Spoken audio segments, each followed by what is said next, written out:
Alors, bonjour à tous, bonjour à toutes. On se parle aujourd'hui de l'Osmo Pocket qui est ici. Comme promis, chose dute, je vous fais donc la petite vidéo sur l'Osmo Pocket. Donc, pour commencer, parlons de ce petit produit. Que dire sur ce produit? Premièrement, ça filme en 4K 60 fps. C'est une nacelle stabilisée 3 axes, hop, que vous pouvez voir ici. Je l'allumerai après pour que vous puissiez voir. Elle fait un poids d'environ 116 grammes. Donc c'est vraiment léger. Elle marche avec l'application DJI Mimo, comme l'Osmo Mobile 3. Et elle a une prix d'environ 400 €. On va dire que c'est quand même plus ou moins à la pointe aujourd'hui de ce qui se fait. 4K, 60 fps, c'est pas énorme. J'ai pas parlé de la taille de l'objectif, etc. parce que moi j'y connais rien. Je pourrais vous lire le truc, mais j'y connais rien et pour moi ça n'a pas d'impact. Ensuite, je vais vous parler du design. Donc, comme vous pouvez voir, c'est un produit qui fait à peu près la taille de ma main. Concrètement, elle fait environ 12 cm voilà, de longueur et je sais pas, 3 cm ici de largeur et peut-être 2,5 ici de profondeur. Donc ce qui est important à retenir, c'est qu'elle est vraiment légère et elle est vraiment discrète. Donc c'est vraiment quelque chose que vous pouvez mettre directement dans votre poche et l'utiliser n'importe quand.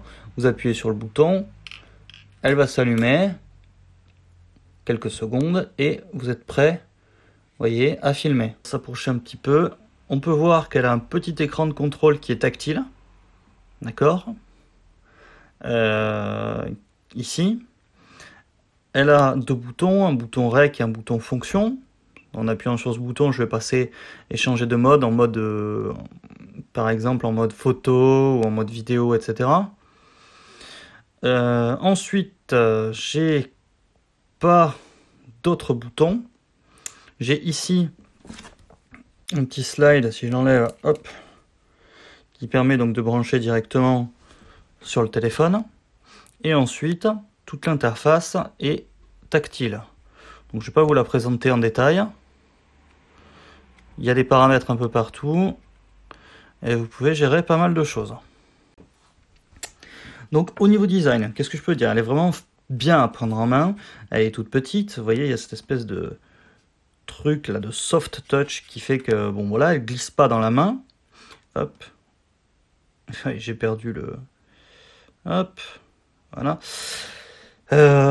Donc elle est hyper pratique à utiliser. Puis elle est livrée avec cette petite pochette de protection. Vous voyez, si je l'éteins, je peux la mettre directement là-dedans. Hop, la foutre dans une poche et partir avec comme ça. Après aussi, j'ai pas parlé de ça, mais ici USB-C. Voilà, qui permet à la fois la recharge et qui permet d'adapter notamment un micro ou d'autres accessoires fournis, soit par, proposés par DJI ou par un tiers. Voilà, après ce qui est intéressant, c'est qu'effectivement, vous pouvez voir, elle tient toute seule, hein. Vous pouvez la poser comme ça, elle tient toute seule, et vous pouvez faire du time-lapse, du time-lapse de mouvement, c'est-à-dire qu'elle va détecter les gestes ou quoi que ce soit, et vous allez pouvoir faire du time-lapse. Active Track 3, qui permet de retraquer un objet, un produit, un animal, un visage, n'importe quoi, et du coup, ça vous permet de faire des choses hyper graphiques et sympas. Quelle est l'utilité de cette caméra? Concrètement, cette caméra est considérée et vendue, on va dire, pour être une caméra de vlogging. Donc en gros, vous allez pouvoir vous filmer et vous allez pouvoir faire ça de manière rapide. Elle a quand même une batterie qui est assez restreinte, on va dire. Vous allez tourner, 2 heures, on va dire, en 4K, et après, il faudra la recharger, sachant qu'elle se recharge, moi je dirais en 1 ou 2 heures, vous avez chargé la batterie complètement, et vous êtes prêt à repartir. Vu que c'est de l'USB-C, vous pouvez très bien la charger avec une powerbank. Donc pour finir, ce que je vais vouloir dire sur cette caméra, elle est vendue comme une caméra de vlogging. Personnellement, un vlogging, ça considère en minima qu'on voyage, au maxima qu'on est un peu connu. Pour moi, je m'en sers vraiment comme caméra principale. Elle a exactement ce qu'il me faut pour être ma caméra principale. Tout simplement parce qu'évidemment, je peux l'accrocher, la mettre et l'accrocher à un pied, ou je peux adapter n'importe quel type de micro dessus, de bonne qualité, et surtout l'emporter partout avec un minima de poids et d'encombrement. Quels sont les points négatifs de cette caméra?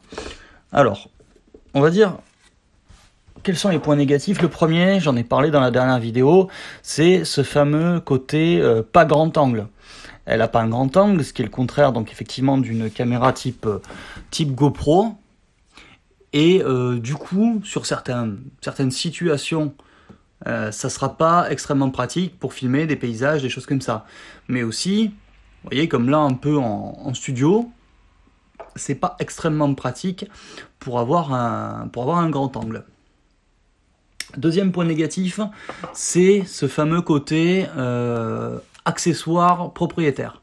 Alors, comme vous pouvez le voir, en dessous, on n'a pas d'adaptateur, ou en tout cas pas de truc GoPro. On n'a pas non plus de vis 3.4 là pour les trépieds. Et donc on va être obligé d'adapter avec ce type de, par exemple, d'accessoire ici pour le micro directement depuis DJI. Par exemple, l'accessoire pour le micro, vous le trouverez que chez DJI, et a priori, j'en ai pas testé d'autres parce que j'avais pas envie de dépenser trop d'argent. C'est déjà ça coûte 39 €, donc j'avais pas envie d'utiliser plus. Donc je suis obligé d'utiliser ça pour adapter n'importe quel type de micro. L'accessoire, notamment celui-ci, je vais tout casser, qui permet donc de mettre l'Osmo Pocket à l'intérieur. C'est une cage, hein, concrètement c'est une cage, c'est une cage avec des adaptations là, des trucs GoPro, des montes GoPro monte classiques. Vous allez avoir un autre problème, c'est ça, c'est-à-dire que votre caméra, selon comment vous vous en servez, va forcément avoir besoin d'un micro externe. C'est-à-dire que le micro interne de la caméra, il n'est pas totalement pourri, mais c'est pas un micro très propre. Donc vous allez avoir besoin de brancher des micros comme ça par exemple, ou des micro-cravates comme cela. Et pour ça, vous allez devoir faire sortir comme ça, hop, de votre Osmo Pocket ce petit adaptateur. En soi, il est correctement fait, il est fait pour s'adapter, mais concrètement, ça passera pas avec des pieds classiques. Donc il faudra encore un accessoire pour pouvoir déporter la caméra sur le côté du pied pour pouvoir faire passer un micro. Voilà, alors que dire de plus? Donc les accessoires à la base sont propriétaires. Évidemment, il y a des marques type PTI ou là c'est une cage ou Lenzi ou Newer ou etc. qui évidemment font maintenant des accessoires pour l'Osmo Pocket. Mais ça va être toujours pareil, des achats et des achats en plus pour que l'Osmo Pocket soit finalement un vrai outil, on va dire, de caméra, de travail. En attendant, elle va faire effectivement les plans que vous lui demandez, mais pour être plus précis, plus professionnel, il va falloir donc acheter des nouveaux accessoires. Donc bon, concrètement, vu que la caméra vaut 400 €, ça pose pas trop de difficultés finalement, parce que 400 € par rapport à un réflexe ou une caméra professionnelle qui va coucou, hop, qui va coûter 1000 € ou quoi que ce soit, si vous achetez des accessoires qui valent 10, 20, 30, 40 €, finalement en plus vous en sortirez toujours avec un prix qui est quand même à minima par rapport à d'autres produits. Ensuite, et pour terminer, on n'a pas vraiment parlé du capteur de l'Osmo Pocket. Comme je vous disais, tout simplement parce que j'y connais rien. Moi, à partir du moment où une caméra fait des images qui me conviennent, je me pose pas la question de l'ouverture. Effectivement, si j'avais un réflexe que je pouvais gérer à la fois les ouvertures, la profondeur de champ, les focales, etc., avec des objectifs et tout, je me poserai la question. Par contre, ce qui m'intéresse, c'est de parler de l'ouverture, et vu la taille du capteur, on a des problèmes, on va dire, en basse luminosité, mais aussi en haute, évidemment. C'est-à-dire qu'en haute, on risque de saturer beaucoup trop, et d'avoir des ciels cramés et des contrastes un peu trop forts. Et en basse lumière, on va avoir du grain, un minimum de grain. Vous l'avez vu sur la dernière vidéo des vœux de bonne année, on risque d'avoir un peu de grain. Donc pour les basses lumières, il n'y a pas trop de solutions, mis à part s'équiper de petites LED flash crack, de petites LED comme ça, et d'en faire toute une cage autour avec de la lumière. Pour par contre les hautes lumières ou les hauts contrastes différents, on a évidemment les filtres MD que les gens en général en photo ou en drone connaissent bien, qui permettent d'atténuer, on va dire, les hautes lumières, les basses lumières. Allez, donc du coup, pour terminer la vidéo, que dire, et pour finir, que dire de cette Osmo Pocket? Pour moi, pour mon utilisation personnelle, c'est ma meilleure caméra, la meilleure caméra qui existe. Là, je suis en train de filmer avec le smartphone, mais j'ai besoin de l'Osmo Mobile pour le stabiliser, j'ai besoin d'un pied, etc. Là, vu qu'elle est stabilisée toute seule, à part le fait de rajouter un micro si je veux de la meilleure qualité audio, elle fait tout très bien toute seule.